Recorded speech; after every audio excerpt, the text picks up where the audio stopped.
Oh?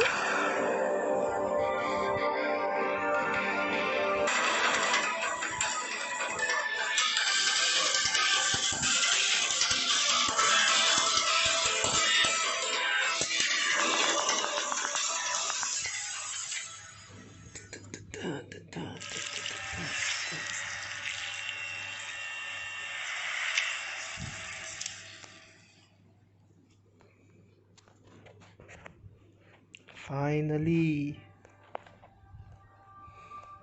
Oh, no song. Qualifiers, your road to the global finals happening in a few months' time. But of course, first step is that they have to make it out all the way through the top 8 and hopefully make it out through one of the 2 slots that we have for Southeast Asia. But before we proceed any further, for our next game, we are going to be introducing ourselves as your MCs. I'm Mark Takuno. And I'm Ciora. Welcome back indeed. So, Ciora, yes, your first time casting for Southeast Asia, how has the experience been for you so far, especially in comparison to the games you saw from NA and EU?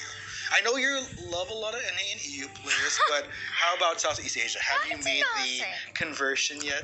Well, to me, since after like our cast together, I've been quite away from the scene for a little bit since I like what we have been saying. We have life outside of our work and going back, but with this, especially with the first matches that I've witnessed, it's really exciting because this is like one of the first matches that I've cast that is really already on fire. That the fact that you already made it to best of the third game it's really commendable for like actually in all of the teams. But of course, before anything else, let's go and head back to our tournament bracket and hear that we will be witnessing BX again on to the next day for our semifinals. This time on our second match and the last match for today is going to be with V versus Pride. Again, what's with the V's? Because I don't know if it's a V or a 5, but I'm pretty sure it's a V. And then the next one they will be facing off is Pride. So, have any thoughts, Mr. You are the one who are in COA last year. Any thoughts of yourself? Well, these are 2 teams that didn't make the global finals last year. But as I mentioned, from the rosters that we've seen and poking in a little bit into some of these players' profiles and histories, and again, statistics don't lie. The reason why I'm excited for the Southeast Asian qualifiers because in comparison to COA2, a lot of the veteran players have stepped up their game. But before I get into that a little bit more, that's the villain. Of course, we have Mavis, Mumu, SPSD, Golf, Hugs and Kisses, Slot Top, and Neon. I wish to have Hugs and Kisses too. But again, going to the preferred character right here, they are onto the mechanic mercenary usually, and one with the seer by Neon right here. And their main hunter is preferably by Golf, Hugs and Kisses, which is the Ripper. So it is confirmed it's the villain. Okay. And yes, I want to see if the villain will really go out as the villains or the heroes right here. You know what I I love a good villain in any story. But of course, yes, Jinx, Yomisoto. Facing them would be Pride here as Mars, Shinhin, Kwanli, Yorhan, Blow, Omega, and finally Sentai's. And the preferred characters are the first officer. The same thing with the hunter is the Ripper. And they have various. It's switching between forward, enchantress, and mechanic. But their overall preferred characters here is really diverse into that decoding / rescuing kind of roles they have. Right. So it's a villain versus Pride. Yes. This is very interesting. A very interesting fight indeed. And going back to what you said earlier, these were the teams who weren't able to make it. Am I right? I mean, we only had two teams last year, so anybody else that wasn't either But again, GX or the other team in the games that are happening tomorrow. But again, this is like another opportunity for them to actually, fight their way to go on to our semifinals here. And similar to match number 1, that is the similar flow that we will be witnessing right now. And there can only be one triumphant team to face off VX on the next day. And we'll find out who it is. First step, pick and ban for round 1, first half. It'll be the villains on the survivor side with PRBO leading the fray for Pride as their hunter. And then here the map is going to be on the Red Church. This is a, let's say an... Which English podcast, if you also want to check our Japanese friends on the Japanese...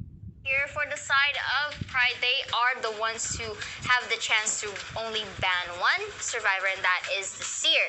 As usual, that's really a priority ban for in match number 1. For the picks right now, we have the Mechanic, the Cowboy, the Perfumer, and the Mercenary.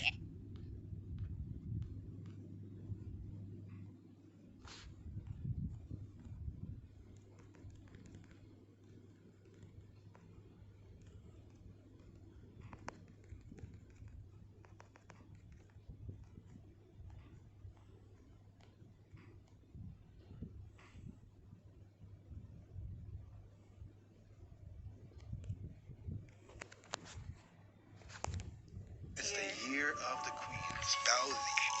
Yes, definitely. And you have to take into account that Queen is one of the recent hunters that was just released today. So, I mean, let's say not just recently.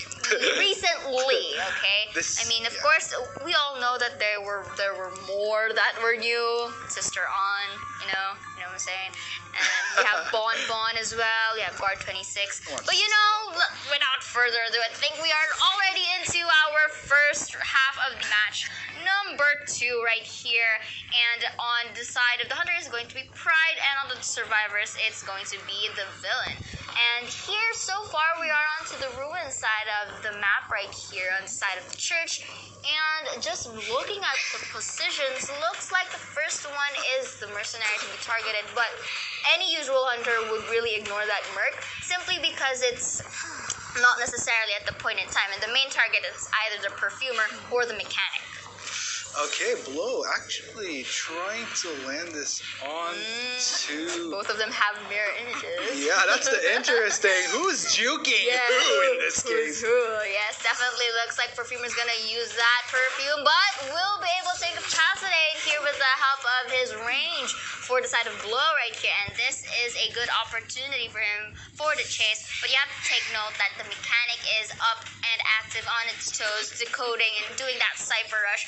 And so far, Mion is doing a good job at kiting out Blow right here, but up to an extent. The mirror images will be used to transport him there. And the closing of the gap is real, and that turnaround goes for that knockdown. Yes, and fortunately, Perfumer will be down, but still, great job here. By average, just up to par with the rest of most games. Yes. Where by the minutes, it's not too soon, but it wasn't as long as the Perfumer would have hoped to be the kite time. But here we go, Mercenary already making his way to go for the save here. Yes, and the mirror image will be used once more to corner out. The mercenary will be using his pads enough time to... wasn't able to save, but will be using that cooldown time or recovery time rather, for that hunter to save the perfumer right here. And with the help of that really close body block right there to really save Mion right here to safety, it's really doing a good job for the kiters and supports of the villain right here. But going back, it's the last effort, and the tide turner is already run out, which means it's going to be the second chair for Mion. But you have to take into account that the mechanic is still there, active and action. But the cons about this of having one of the survivors being shared is that it decreases the decoding speed.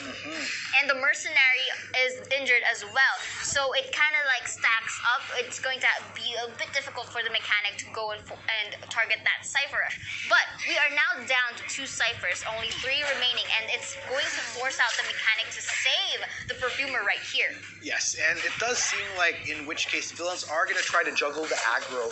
Instead of sending in the mercenary, it was the mechanic that was sent on rescue duty. Question is, with the juggling, of course there's pros and cons. Oh, dang!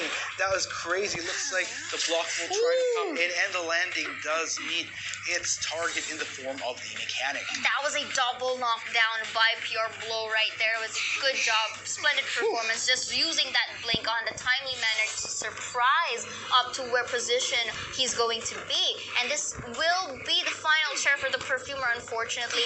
And the mechanic is not, I think it's not going to make it, but the cowboy here is on standby, hoping to actually lasso that mechanic out there. But Blow knows any better, and I think will be guarding up the perfumer here first. Blow, though, looks like a lot of work getting done earlier on. What I will say, though, is that things might have gotten intense with a 2-for-1, but look at the number of ciphers that were down as a result. It does seem that villains did not get deterred. But oh, wait a minute! Lasso is going to be used right there by the cowboy for the perfumer to escape, but you have to take note as well that there is 1 cipher remaining, ladies and gents, and 2 are on the knockdown. And this is a good opportunity for the free member to actually pop it, but was not in time though, but still was able to lasso the perfumer to safety. Mirror image will be used right here, but will not get any member. And now this time Blow knows the dangerous alert and will be targeting the mechanic instead. There we go. Looks like it will be Sloth Top that dashes his way through. Will try to get the gap as far as possible between himself and the hunter. Does succeed. It does force Blow to go a different route and just go straight for the mechanic. You know what? It's been long overdue. You've been on the ground for quite a while. I'm sending you to the rocking chair. Definitely, because you really can't afford for that mechanic to actually stand up. But that gave them time for to heal the perfumer right there. And this, so far in terms of the ones who got caught, it's in a slight favor, because if the mechanic is still out there decoding, it's not going to be in their favor because what I've said of the decoding speed being reduced. And now this is a good opportunity for them to just heal themselves for a while, being patient and not all too being aggressive, because they have 1 cipher remaining, and all they have to do is just decode it and prime it until it's really primed. Villains, they want to try to start this off on a good note. Mechanic still has a bit of a way to go, so they can potentially still go for the save. It looks like they are starting to at least prep that cipher. Here we go, SPSD already going to start to make his move. Maybe Lasso coming in, and boom! Alright, this was a good opportunity for him to lasso it out to get the mechanic right here, but the mechanic, he has to save him now, or else the mechanic will be flying off to the manor and will be targeting the mechanic once again, and the cipher is popped in time for that knockdown, and Blow has the detention. This can be a very clutch game for him right now, and since the mechanic is the one to be targeted and cheered, it's really the optimal strategy right here. Ooh, beautiful positioning, but unfortunately it won't be enough. Blow was able to get that hit in the nick of time, gets the pickup onto the mechanic, but still, from what we're looking at right here, villains, they can still potentially get 3 men off the gate, but SBSD had to eject himself right away because Blow made his way through.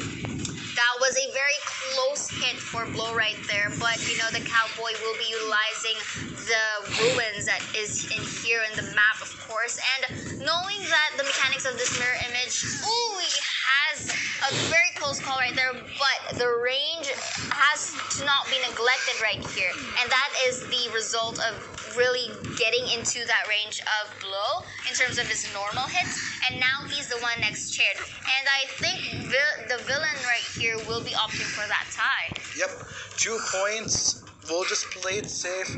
Not the best scenario, but obviously not the worst either. Puts them in a no way other way to put it. Just safe. Safe. Because since this is like the first half of our game, I think the deciding factor would be the second half right here. Because technically well, basically it's a tie for a reason. They have the same points. So on the second half, I think it would be the deciding factor because